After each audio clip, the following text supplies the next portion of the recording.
Alors cette vidéo, c'est un peu compliqué parce que en fait, cette vidéo, je l'ai notée pour la faire avant que le mois d'août commence. Je l'ai fait il y a bien avant. Et entre le moment où cette vidéo va sortir et le moment où même je la filme, et quand je l'ai écrit, un certain youtubeur, Evan Danger pour ne pas le citer, a déjà fait une vidéo sur le sujet. Je n'ai pas regardé ses vidéos pour ne pas être influencée sur ce qu'il a dit. Mais je vais quand même la faire parce que je trouve ça important. Voilà. C'est en quoi Dear Evan Hansen et certaines comédies musicales en général sont géniales. Et en quoi c'est important d'avoir ce genre de comédie musicale et ce genre de show, de trucs en général dans les médias. Donc j'ai parlé de Heather, Dear Evan Hansen et Be More Chill en particulier. Parce que c'est les 3 comédies musicales que j'ai écoutées, que j'aime juste de tout mon cœur. Et voilà, c'est mes 3 préférées de toutes celles que j'ai écoutées pour l'instant. Et bien sûr, il fallait que un youtubeur très connu fasse une vidéo sur Dear Evan Hansen avant moi. C'est pas grave. Dear Evan Hansen est une comédie musicale qui est sur Broadway en ce moment. Dear Evan Hansen raconte l'histoire d'un jeune garçon, donc Evan. Et je me demande d'où j'ai eu l'inspiration de m'appeler Evan. D'un jeune garçon donc, qui s'appelle Evan, qui va retourner au lycée, qui s'est cassé le bras, qui doit un peu retourner là-bas, même s'il a de l'anxiété sociale. Et donc il va retourner au lycée, essayer de se faire des amis et trucs comme ça. Sauf qu'il arrive que Connor Murphy, un gars qu'il ne connaissait pas tellement, mais par un concours de circonstances qu'on va lier à lui, meurt, se suicide, et on va le lier à Evan, et Evan va du coup devoir un peu faire face au fait que des gens pensent qu'il était ami avec lui, et c'est compliqué de l'expliquer sans vraiment spoiler. Du coup, je vais juste laisser ça là. C'est un très mauvais résumé, mais si j'en dis plus, je vais vraiment vous spoiler. D'ailleurs, je risque de beaucoup vous spoiler sur les 3 comédies musicales en général. Du coup, si vous ne voulez pas de spoil, ne regardez pas ça. Allez juste les écouter ou les voir à Broadway si vous avez la chance de pouvoir faire ça, parce qu'elles sont juste géniales les 3. Donc, Dear Evan Hansen est génial parce que de 1, ça parle d'anxiété, et de suicide, et de dépression. Et ça en parle vraiment bien. Ça en parle, j'étais limite en larmes devant certaines chansons, que maintenant j'écoute en répétition parce que forcément. Mais ça, vraiment ça en parle bien. C'est genre ça prend le sujet, ça se dit ok on va le faire à fond et on va pas juste faire un cliché de la dépression ou un cliché de l'anxiété. Ça en parle vraiment. Et limite la comédie musicale entière est là-dessus. Et sur le fait que Evan est trop anxieux pour arriver à dire la vérité. Ça part vraiment là-dessus et je peux tellement... Ce serait tellement un truc que j'arriverais pas à faire non plus si j'avais la même situation que celle dans laquelle Evan était au moment où il a dû mentir. J'aurais tellement pas pu faire ça non plus, j'aurais été... Ça parle aussi donc de bullying, ça parle de problèmes familiaux parce que la petite sœur de Connor n'était pas forcément en très bon terme avec lui, sauf que tout le monde pense qu'elle doit pleurer, être dévastée à cause de ça, sauf qu'elle l'est pas et du coup il y a une chanson entièrement là-dessus et c'est hyper intéressant de voir comment 3 membres de la famille différents, c'est Requiem la chanson, voit le suicide de Connor d'une façon différente. La mère, elle, qui a eu les explications d'Evan, ne va pas faire de Requiem, donc de chansons mortuaires, n'a pas besoin de Requiem parce que elle a retrouvé son fils à travers les mots d'Evan.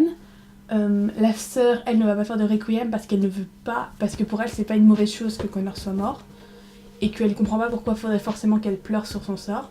Et le père trouve que Connor a gâché toute sa vie et tout ce qu'il lui a donné en se suicidant. Donc c'est le côté un peu genre oh mais t'as vu tout ce que j'ai fait pour toi et tu oses faire ça après. Et du coup lui ne va pas faire de Requiem parce que pour lui Connor était égoïste et du coup s'est suicidé.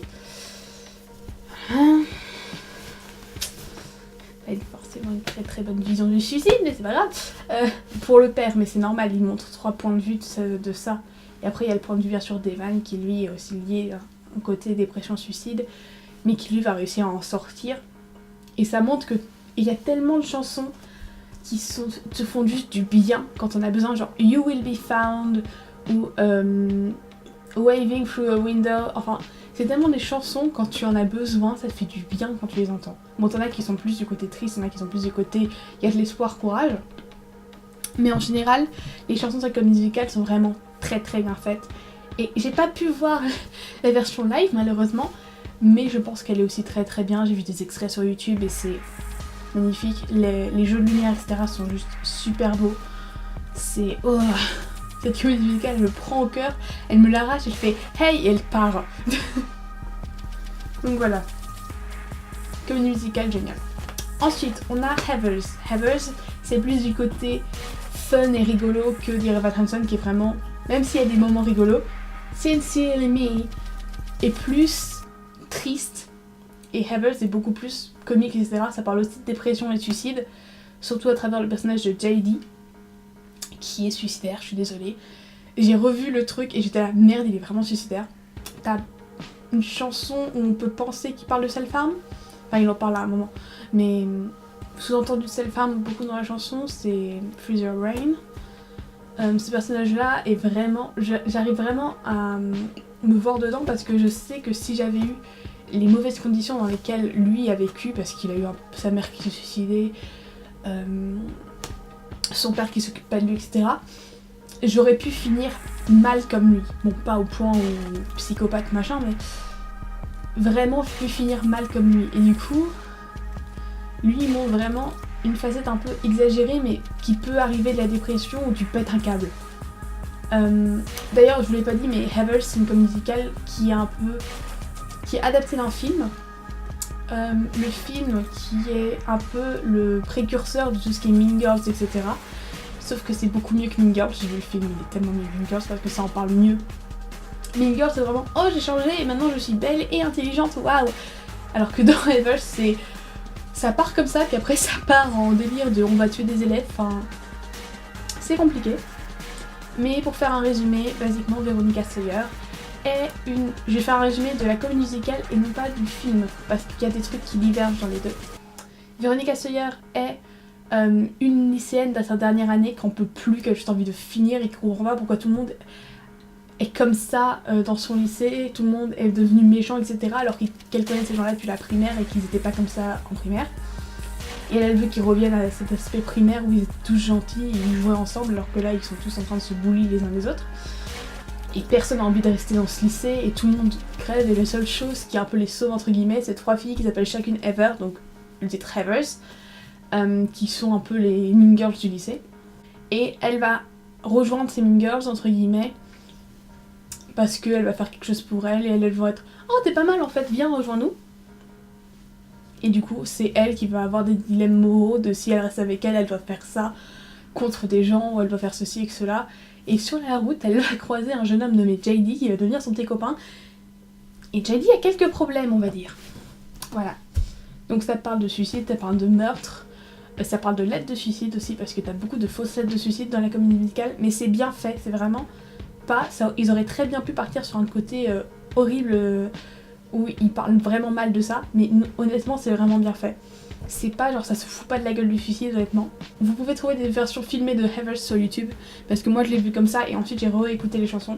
Ce qu'il faut faire la plupart du temps avec les comédies musicales, parce que même si tu les entends mal ou quoi, si t'as le script à côté ça peut le faire.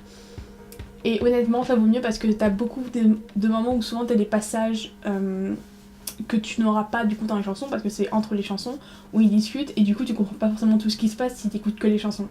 Ensuite, la dernière comédie musicale dont je vais vous parler, c'est Be More Chill. Donc c'est une comédie musicale adaptée d'un livre, il me semble.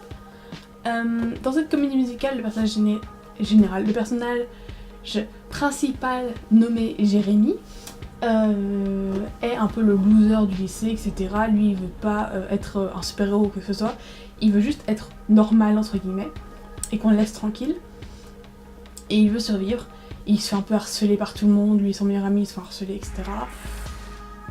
Et un jour il va parler avec un des gars les plus populaires du lycée et il va lui révéler son secret pour être populaire qui est un squip, qui est une espèce de petite capsule que tu avales qui va contrôler ton cerveau.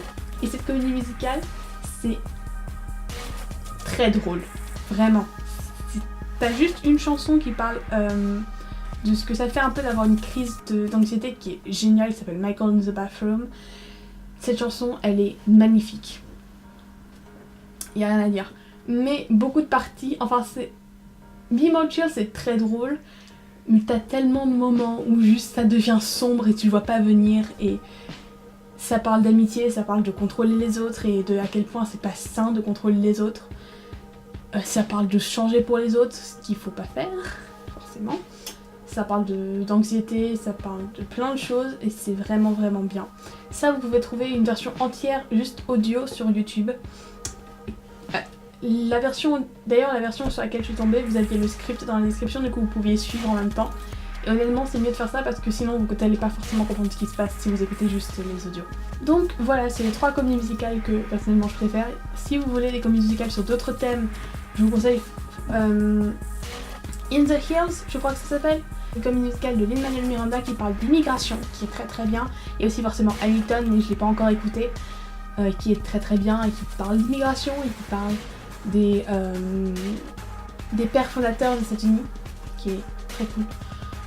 Donc voilà, moi je vous ai parlé de ces 3 là parce que c'est celles que je connais le mieux, mais il y a aussi plein d'autres comédies musicales que vous pouvez aller voir qui sont très très bien. Donc sur ce, je vous dis à demain et bye.